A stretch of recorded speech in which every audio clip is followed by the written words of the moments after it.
Hay también zozobra, en este caso, en el ámbito político, qué es lo que está sucediendo con relación a cómo se recibió en el país la aprobación de esta ley por parte de la Asamblea. Asamblea que para muchos no ha cumplido con su trabajo, no cumplió con su cometido, que es, ¿qué es lo que tiene que hacer la Asamblea en este sentido? Es legislar, pues, analizar, de pronto ver qué sucede con esos proyectos de ley que envía el Ejecutivo, modificarlos, aprobarlos y enviarlo al Ejecutivo. Eso no se hizo.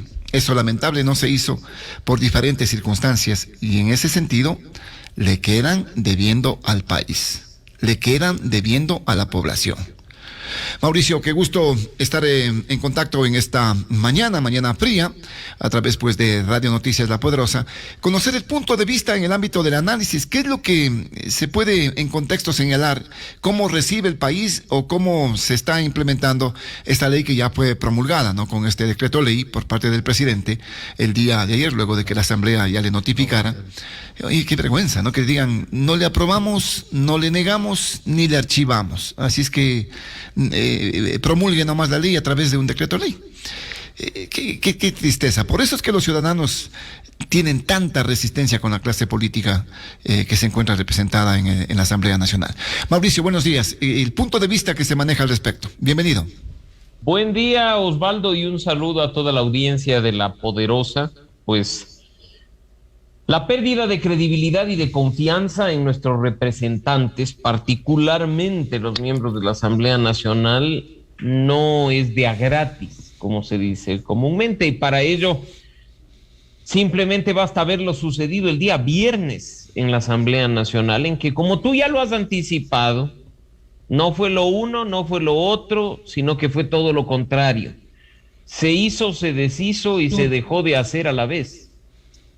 En ese sentido, pues, preocupa que políticos que ya han estado en el ambiente legislativo, que tienen conocimiento y experiencia, que incluso son muy hábiles en el manejo de la política nacional, hayan pecado de ingenuos o hayan actuado de determinada manera para permitir que un proyecto malo, con errores y que afecta a un alto número de ecuatorianos, me refiero a los de la clase media, haya entrado en vigencia por el Ministerio de la Ley. Más aún, cuando hasta que la discusión final se dio, se produjeron cambios, reformas, en teoría, para disminuir el impacto, para mejorar el contenido normativo e incluso, como vimos, para llegar a acuerdos con bloques políticos que inicialmente le habían sido esquivos al régimen, pero como tú puedes Izquierda evidenciar, Democrática y Pachacuti.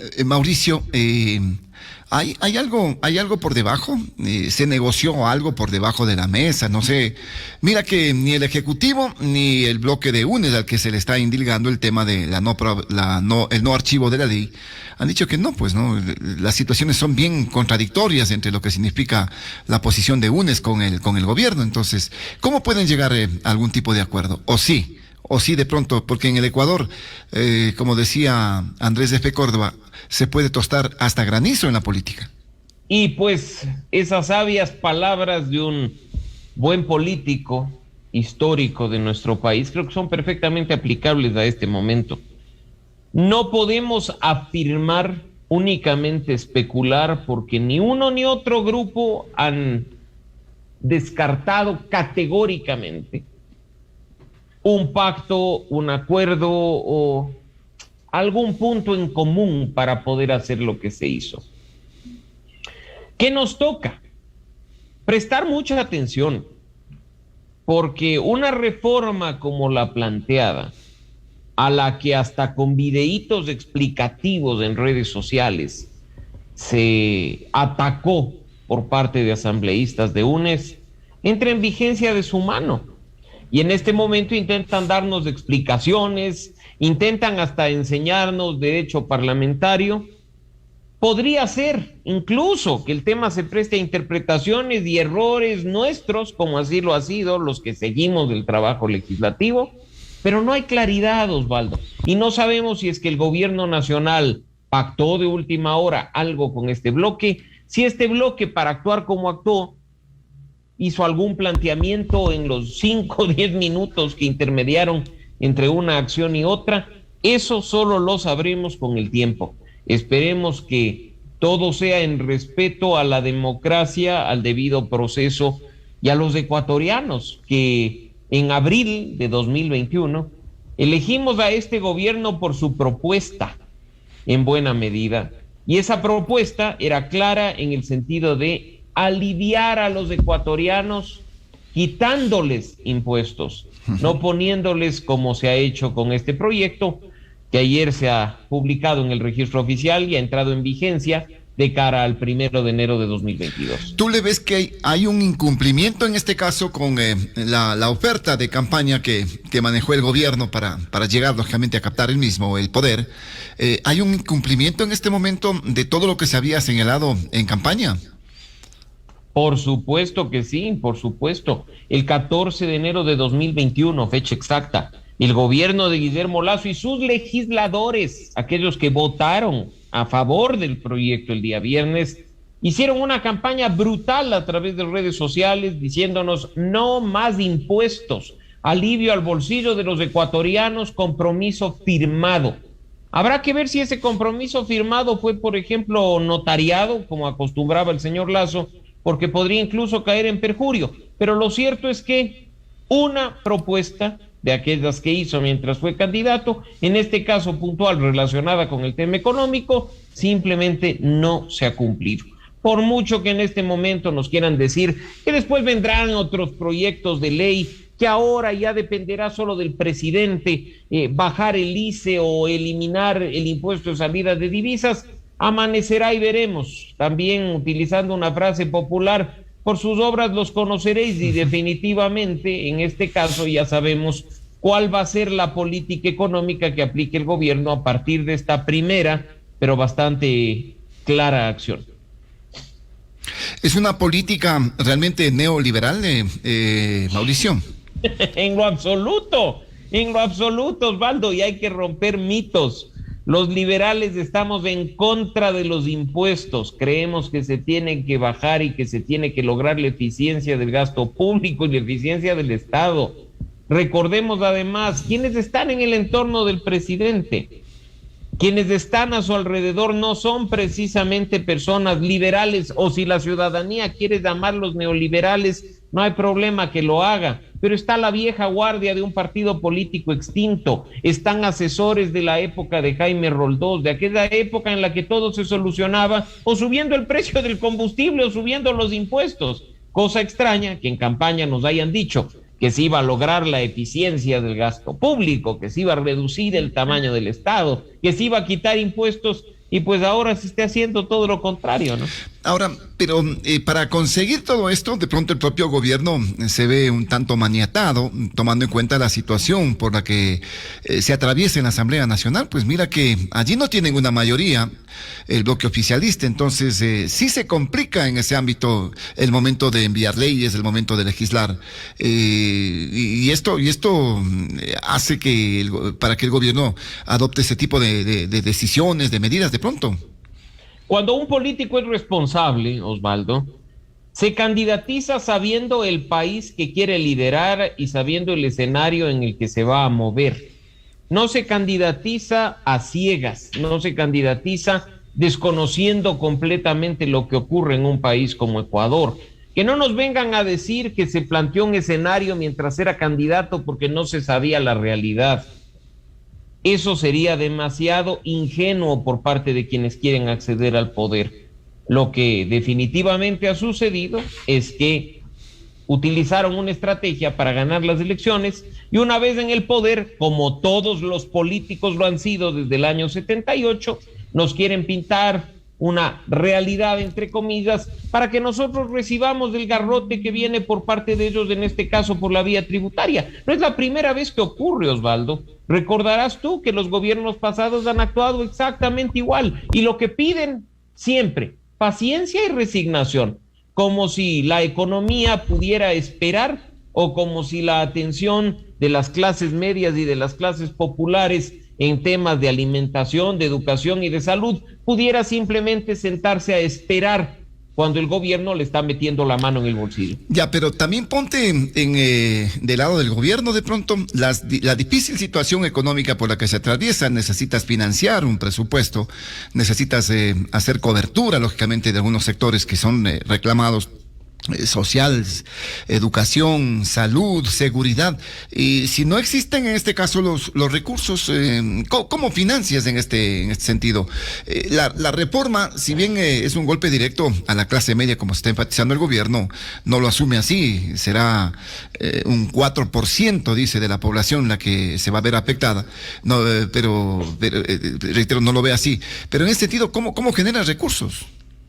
Mira, independientemente, Osvaldo, de la realidad del hueco fiscal, es tan perversa la reforma tributaria que empieza a cobrarle impuestos a quienes sufren enfermedades catastróficas, porque no se puede ya deducir las medicinas para aquellas personas que tienen con sus recursos Eso es terrible, que comprar, ¿no?, lo que el Instituto Ecuatoriano de Seguridad Social o la Salud Pública les puede dar. Eso es terrible. Eso no hay bache fiscal que lo justifique.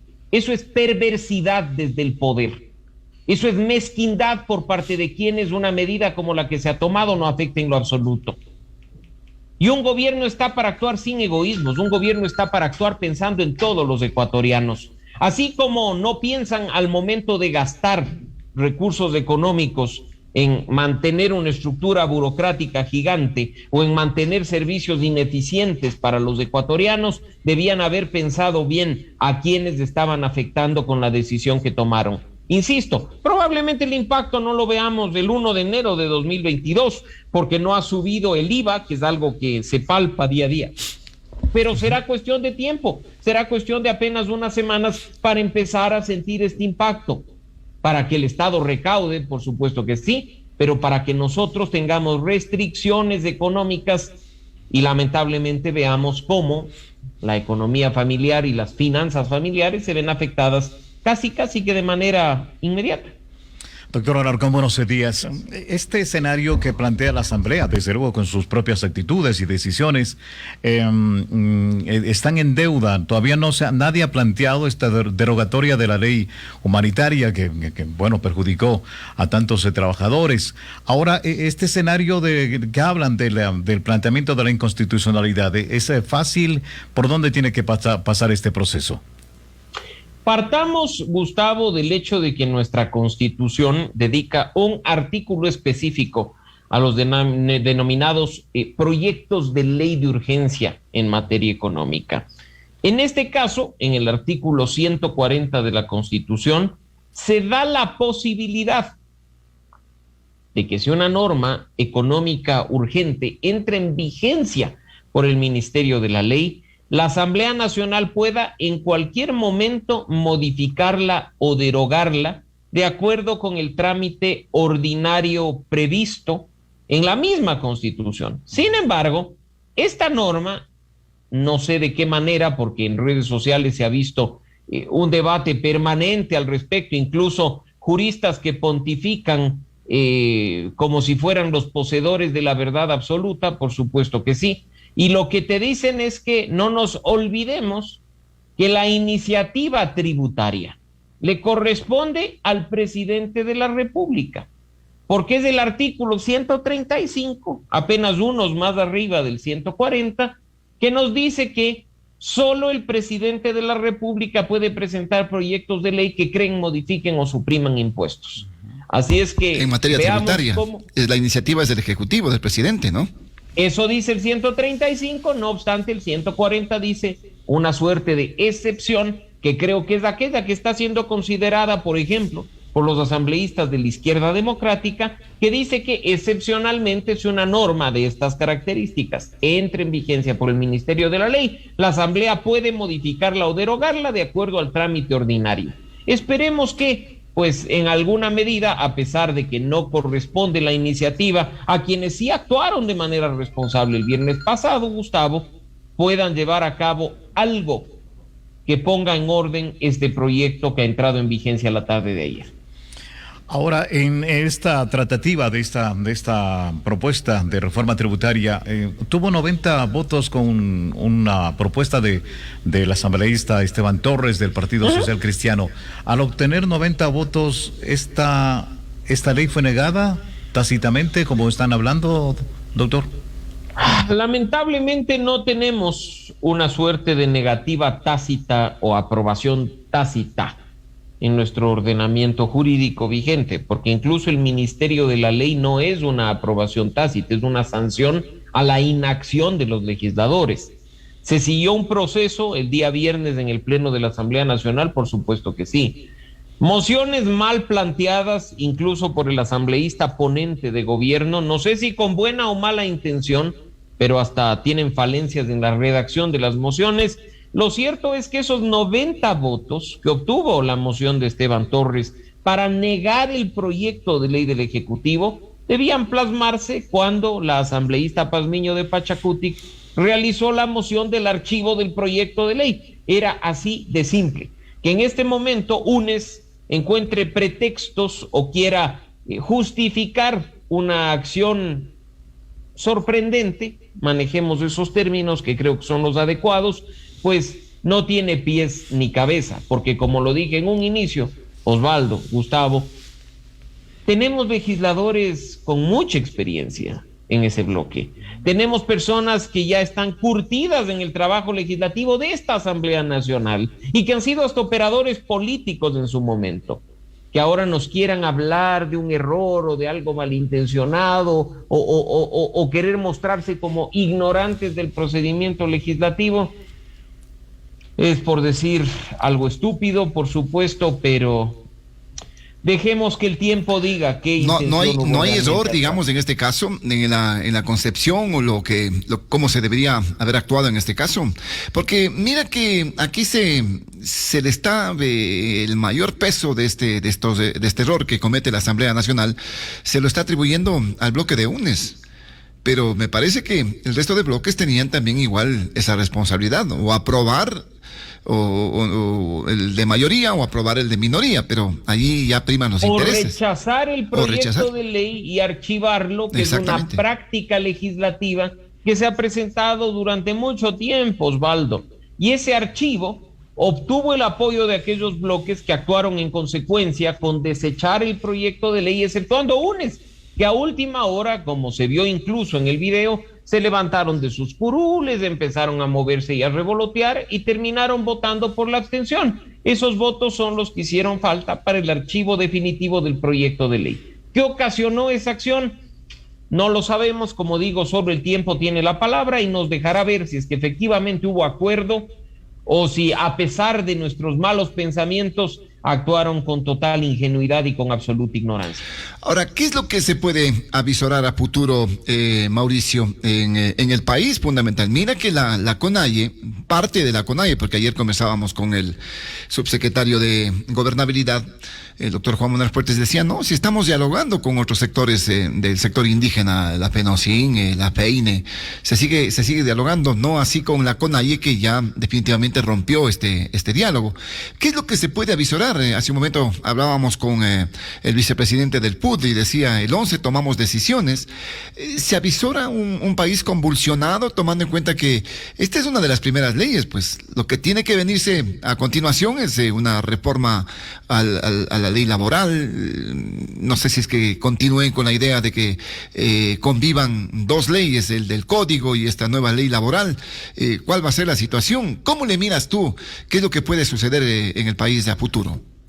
Tal cual tú lo dices, Osvaldo, el gobierno nacional, frente al primer bloqueo que tuvo en el ámbito legislativo, dividió su proyecto de ley y deberían venir dentro de poco una reforma laboral e incluso este régimen de incentivo a las inversiones, que es el que nos mencionaba el gobierno en su momento. ¿Con qué votos contará? Yo creo que frente a lo sucedido, ni con los de Pachacutic ni con los de la izquierda democrática, que claramente negociaron, dialogaron, buscaron un mejor proyecto de ley con este que acaba de pasar y se dieron con la puerta en las narices. Ahora habrá que ver si los votos que le eran esquivos al gobierno en su momento y del que tanto renegaba incluso hablando de un triunvirato de la conspiración, terminan siendo sus mejores aliados para, sobre pretexto de la ignorancia o la omisión, dejar pasar otras normas que provengan de él, ¿no? Habrá que estar muy atentos a la forma en la que actúa el bloque de UNES frente a los nuevos proyectos de ley que provendrán del Ejecutivo. ¿Tú crees que haya un acercamiento, hay una conformación de una nueva mayoría en la Asamblea Nacional? Nada me sorprendería, Osvaldo, nada me sorprendería cuando no hay acuerdos programáticos, cuando hemos visto que hay mayorías móviles en la Asamblea Nacional, cuando simplemente se tiene bloques y estos bloques se mueven de un lado para el otro y donde únicamente pocos actores políticos han demostrado coherencia entre su propuesta de campaña y su acción ya en el poder, o incluso con una línea dura en el sentido de hacer una oposición constructiva. El tiempo será quien juzgue en definitiva qué suceda, pero así como tú lo mencionaste hace un momento, no en vano Andrés de F. Córdoba decía que en la política ecuatoriana es posible tostar granizo. Recordarás tú en los años 90 el pacto de la regalada gana, ¿no? Dos partidos políticos totalmente opuestos que se habían acusado y hasta perseguido penalmente. Enemigos a muerte, ¿no? Terminaron tomados de la manito y trabajando juntos en el entonces Congreso Nacional para designar autoridades, para aprobar normas. Me refiero al PRE y al Partido Social Cristiano. Que no nos sorprenda que estemos quizá frente a un nuevo pacto de la regalada gana, quizá con un poco más de elegancia, un poco menos de chabacanería, y pues el tiempo dirá en función de los nuevos proyectos de ley que entren en la Asamblea Nacional si esto fue así o si definitivamente, como lo he dicho, lo sucedido fue producto de la ignorancia de los asambleístas de un bloque presente en la Asamblea Nacional. Ahora, Mauricio, esta situación, lo que tú señalabas, uno fue el discurso con el que se llegó a captar el poder, a ganar la presidencia de la República, y otro es el accionar, en este caso, por parte del propio gobierno, con este tipo de leyes, este tipo de medidas. ¿Cuán acelerado es el desgaste que tiene el gobierno? Muestra fortaleza el gobierno. Mira que el tema de la vacunación fue importantísimo, fue fundamental, 75% de aceptación del presidente. ¿Esto produce un desgaste? ¿En qué niveles podríamos hablar que se encuentra en este momento la credibilidad tanto del gobierno así como del presidente?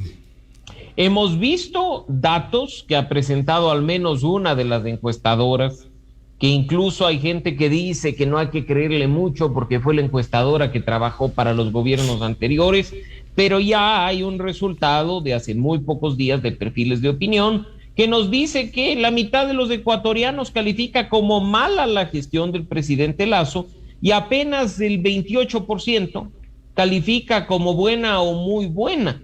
Creo que esas son cifras, independientemente de la encuestadora, que hay que prestar atención. Recordemos que todo el capital político que obtuvo el gobierno nacional a propósito de un exitoso proceso de vacunación y cumpliendo una de sus principales promesas, no se va a quedar pues en una congeladora, más aún cuando el gobierno no cumple ni pone en práctica las demás promesas de campaña.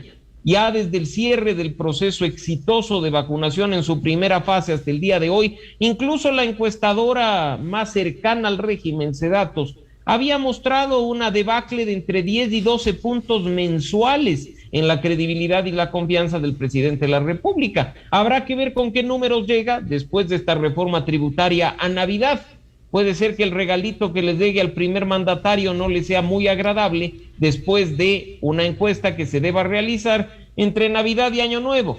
Credibilidad, confianza probablemente apenas superando el 20 o el 25%, cuando ni siquiera se ha cumplido el primer año en funciones, pues me parece una situación bastante crítica y tendrá que ser muy creativo y muy propositivo para remontar de una caída tan grande. Un desgaste acelerado, ¿no?